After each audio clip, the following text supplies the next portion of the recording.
दे धडक बेधडक आपल्या परिसरातील ताज्या घडामोडी, घटना, समस्या, विविध क्षेत्रातील सर्वदूर बातम्या पाहण्यासाठी लोकशक्ती लाईव्ह न्यूज चॅनलला सबस्क्राईब करा आणि नोटिफिकेशन मिळवण्यासाठी बेल आयकॉनला प्रेस करा।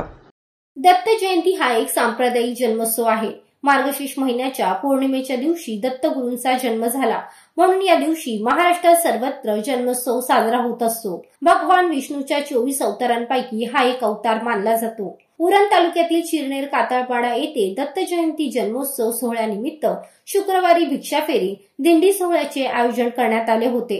या अनुषंगाने कातळपाडा गावातील महिला भगिनींनी जागोजागी रांगोळ्यांच्या पायघड्या घातल्या होत्या।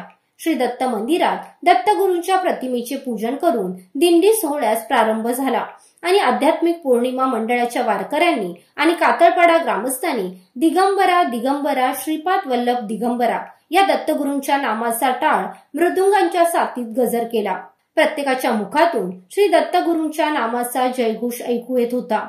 भावभक्तीतील तल्लीनता, खांद्यावरील भगव्या पताकांची आरास पाहताना मन मोहरून गेले होते। विशेष म्हणजे यात तरुणाईचा व महिला वर्गाचा मोठा सहभाग होता।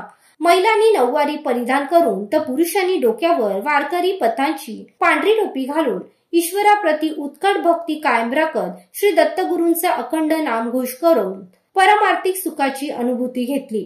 दत्त जयंती निमित्ताने विविध धार्मिक कार्यक्रमांचे आयोजन करण्यात आले होते।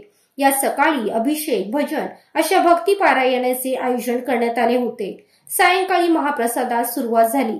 या महाप्रसादाचा समस्त चिरनेरवासियांनी नव्हे तर आजूबाजूच्या गावातील भाविकांनी देखील लाभ घेतला।